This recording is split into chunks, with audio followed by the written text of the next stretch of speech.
For those who are interested, here is Breck Epic recap, day one. I sound like I've been racing all day because I have.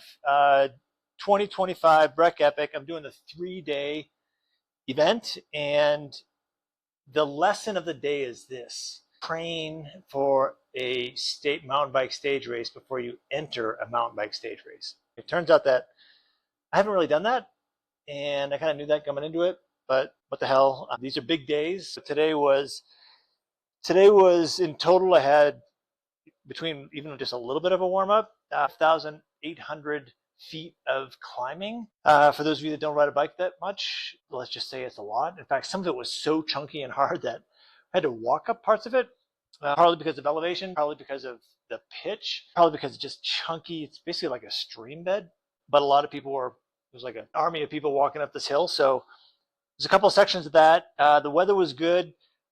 Air quality is not perfect. There's some smoke, some fires in Colorado here. We're done. I did it in 4 hours and 20 something minutes. And for my age group, so I'm doing the 3-day as opposed to the 6-day of the Epic. There's some super fast dudes out there and super fast ladies out there. So I know my place. My place is just to try to get through this. I'm really kind of looking at this as a training event.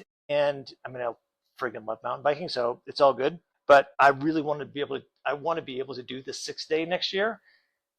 And I can tell you that while I was out there were many times when I'm out there thinking, why in the hell would I do that?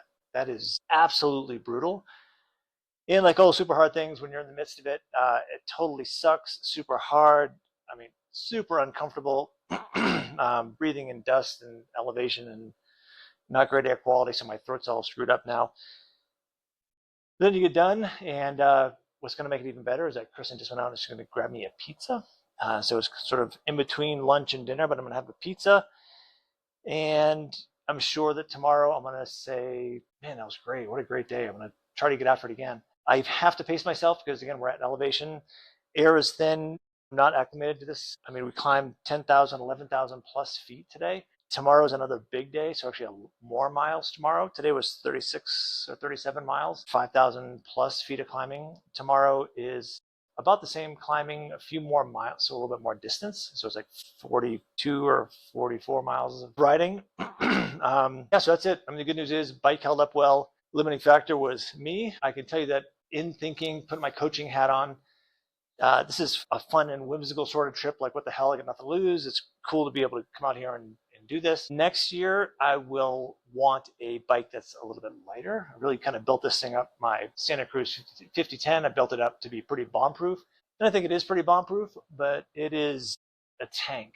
And so not very quick or nimble, but it's a tank. I just don't want to have any mechanicals when I'm out there. Next year, I do want to have a more of an XC bike. Even I have to kind of like taper some of the descents. Some of the descents are pretty chunky, super fast. So I think that's where I could actually make up more time. And I need to be lighter.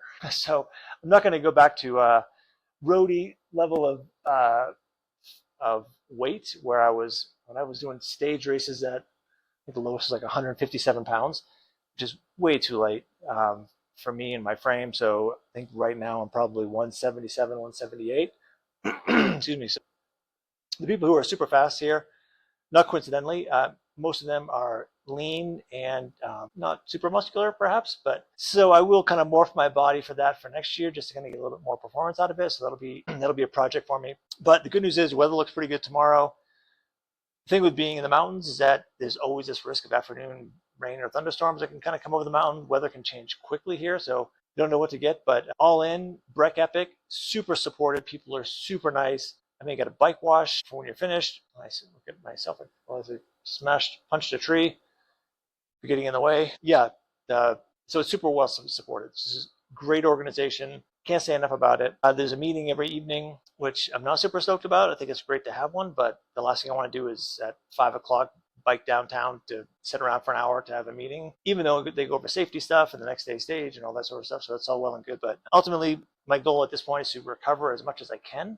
I think I ate well, drank well, hydrated, plenty of carbs. The limiting factor was I'm not race fit. I'm not fit enough to perform well at 4 and 5 hours out on the bike. I've done that exactly 0 times in the past couple decades. I kind of have no business doing really well, but it's super fun to be out there and kind of playing That's the name of the game, and give you a report tomorrow.